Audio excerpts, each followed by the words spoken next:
Okay, now let me show you a little bit of the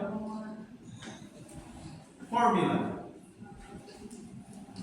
Pretty much all detective fictions have this element: crime, efforts to solve the crime, and solution or revelation. All of them have this. These are most common. And in the original works, in the modern detective period by Edgar Allan Poe, there's always a crime at the beginning of the story. After that, attempts to find the answer, and at the end, the revelation. In most Agatha Christie works, it's always like this: crime, attempt to solve it, and then revelation. What I want you to know now is the three types of detective works. These are the three types that you can hopefully always pinpoint in any of the works that you see. The three are whodunit, thriller, and suspense. Whodunit, does anyone know what this means? Just guess. Whodunit. What is the whodunit? Where does it come from? Yeah? What is it? What did you say again? Okay, who has done it or who did it? Yeah. So you find the perpetrators. You find the person who commits the murder. That's the first one. Most Agatha Christie works is like that. Just like Murder on the Orient Express, the attempt is to find who has committed the murder. And the second one is the so-called thriller. It gives you thrill when you watch it.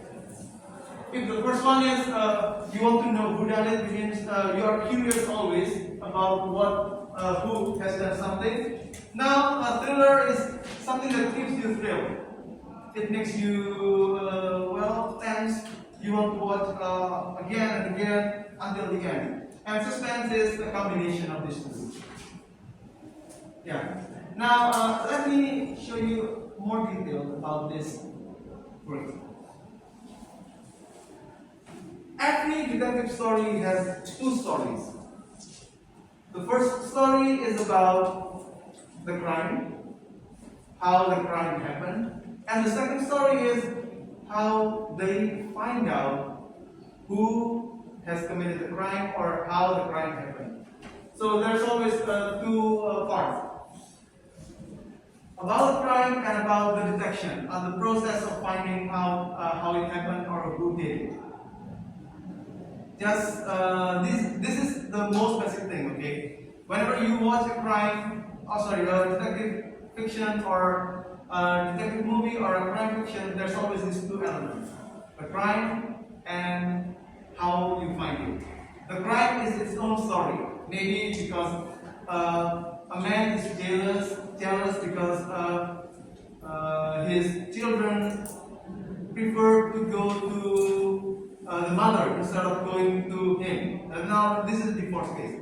But then he is misled and does something to set this right by committing a crime, for example. That's one story about the crime. The second one is how the detectives or detective figure or the journalist finds out about this. So these are two stories in one movie. All of them have that. Now, in a whodunit, the story of the crime is hidden. At the beginning of the movie, in the beginning of the story, we have one crime. A man is found dead on a train, for example. That's one. We don't know the story yet, right? We don't know how this person, became dead. All we know is that there's a dead person. And then after that, we have the story about how the detective tries to find out who has committed the murder. And that's what we have in Murder on the Orient Express. Only at the end of the story, we know, okay, the murder happened because of such and such, which I will not be able to use. Okay. So that the story about the murder becomes revealed only at the end of the story because the detective has done his job. That's the whodunit. It starts with somebody found dead, or a letter being stolen, or a crown missing. Are you guys who is a SpongeBob fan here? Okay, the first SpongeBob movie is about a crown that is stolen, right? The crown of King Neptune, and then when he opens the crown, my eyes! I remember that scene. Yeah, and the entire movie is about finding out who has stolen the crown. That's or how it was stolen. And when we read this kind of story or we watch this kind of movie, we are mostly moved by our curiosity. We want to know who committed the crime. We want to know why somebody committed the crime, and many other things. So basically, we are actually moved by curiosity. We are always curious about finding out the event, and that brings us to the end of the story. When SpongeBob eventually finds out that it's Plankton who has done it, which is somewhat expected. Now, the second one is the thriller. For thriller, it doesn't start with a huge crime event. It starts with something important that makes you feel like something bigger will come. Maybe you find the dead fish in a shore, in a beach. You have so many dead fish. But you're not, you believe that something bigger will happen. And then the detective figure will try to find answer about this. And in the process, the detective starts to find out that, okay, this is something big. We have seen traces or footprints of huge monsters in the shore. It must be related to the dead fish. And then it keeps going on, and at the end, what the detective figure here needs to do is prevent something bigger from happening. That's in thriller. Usually, a small traces of murder is found, but you don't know who is murdered or what is murdered. And then something bigger is revealed when you try to find out. Something bigger even will reveal, and so on and so forth. Now here, we are more moved not by curiosity, but by the suspense. You feel tense all the time. Stories about aliens are always like this, are often like this. Or Resident Evil. Yeah, Resident Evil is a strong suspense thriller work. So the job of the detective here is to prevent something big from happening. In horror movies, which is a combination with mystery here, we often have the main character dead at the end of the story. Which means the main character fails to solve the case. And finally, we talk about suspense, which is a combination between whodunit and thriller. In a suspense movie, it starts with a murder.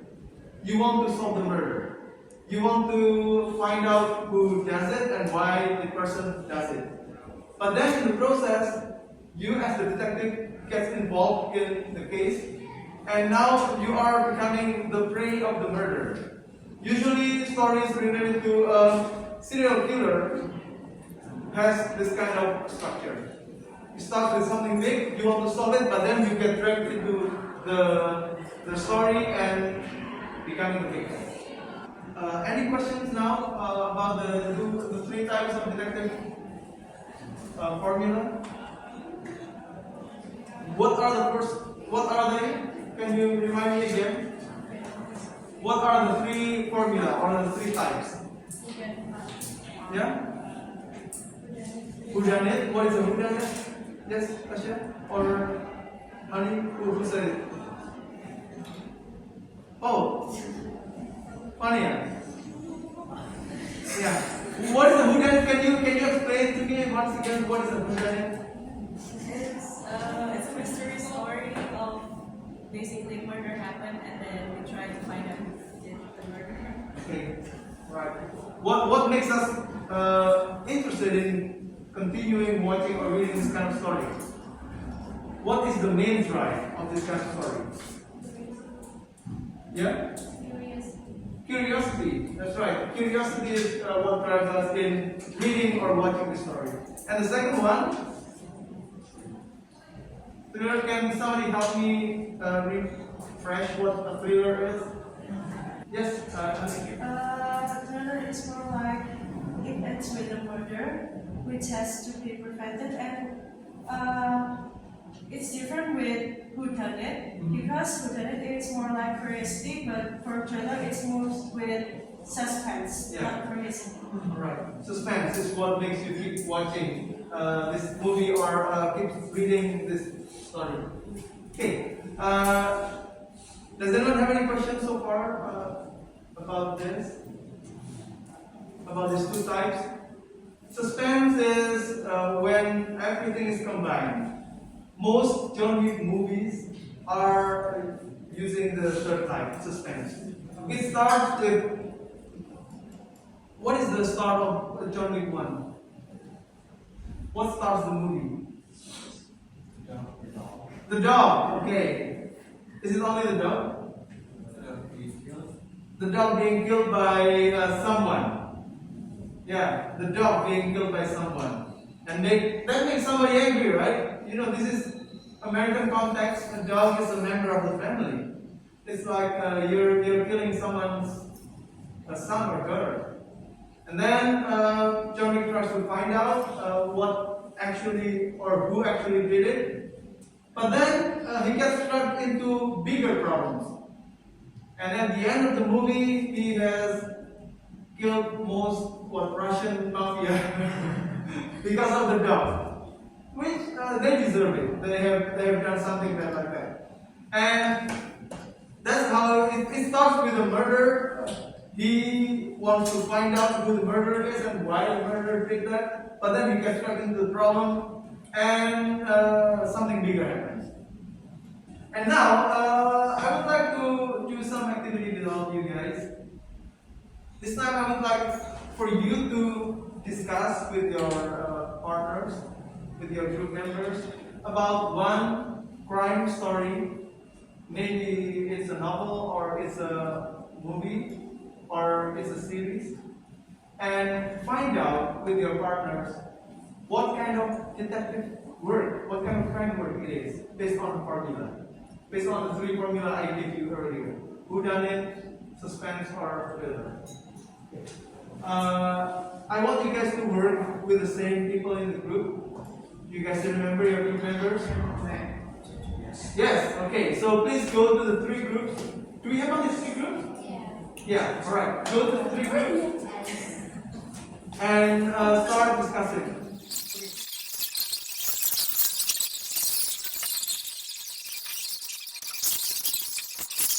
Okay. As usual, I want to hear from you. I want to hear how you apply the characteristics and elements of detective fiction here in the detective movie, a crime novel, or detective novel that you have read or watched so far. Okay, who wants to start the discussion? Yes, madam? Alright. Thank you. Sure, go ahead. So after more discussion, our group decided to talk about Detective Conan. Detective Conan! I thought you were going to talk about Batman, the Batman. You know, we wanted to talk about the Batman, but turns out the only one who watched it is Army and Alicia. Oh, okay. Alright. So we don't want to spoil it. So Detective Conan is one of the simplest example for detective fiction, as we all know. The crime, I remember this one episode, is the crime is where Conan finds a dead body in a ski resort during winter, and after investigations, they found out that the murder weapon was actually an icicle, so it melts away and there are no traces. Oh, The detective figure is Conan here. He is not actually a detective, but he acts like a detective. And as for the formula, we believe it's a simple whodunit formula because it starts with the discovery of a murder, the dead body, and the characters proceed to try to find who the culprit is by using the existing clues. Does he use the voice changer in revealing the story? Yeah. Yeah, that's where actually Detective Conan and Batman are somewhat similar. Batman uses the voice changer to say, I am Batman. All right, thank you. Anything else? I think that is all. Okay, right. It turns out that your hobby of watching Detective Conan comes into use here in college. Okay, somebody else? Next? Yes, Gabby?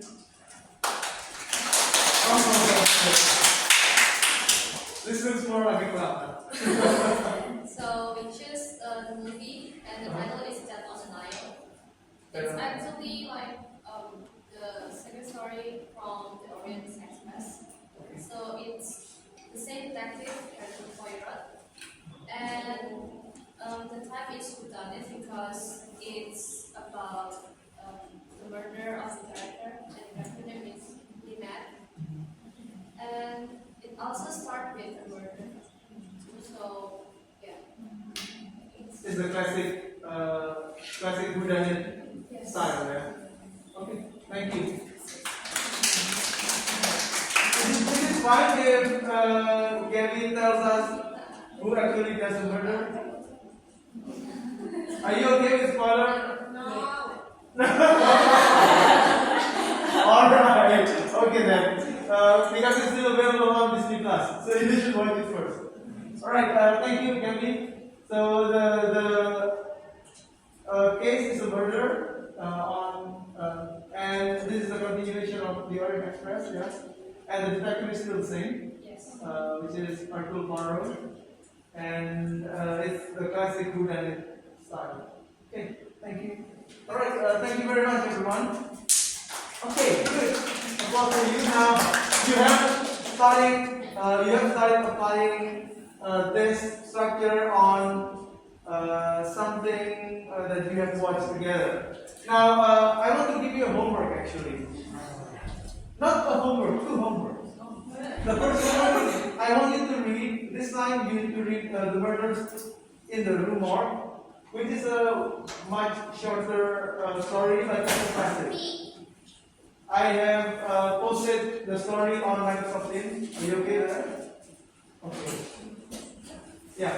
So I have posted the story on Microsoft Teams. That's something you need to read. And the second thing is, I want you to remember any words, fiction, novels, short stories, or movies that you have seen or watched lately. And this doesn't have to be a detective story per se. It can be a crime movie, a thriller movie, or a action movie.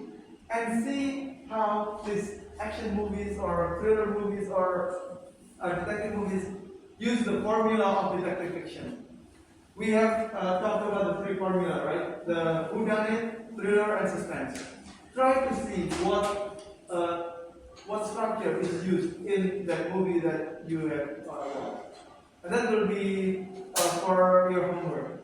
Try to make short notes, maybe one paragraph that next week on Monday you can come and share with us all. Alright? I guess that's all for today, everyone. Thank you very much for your work today. Great job, and thank you. Bye.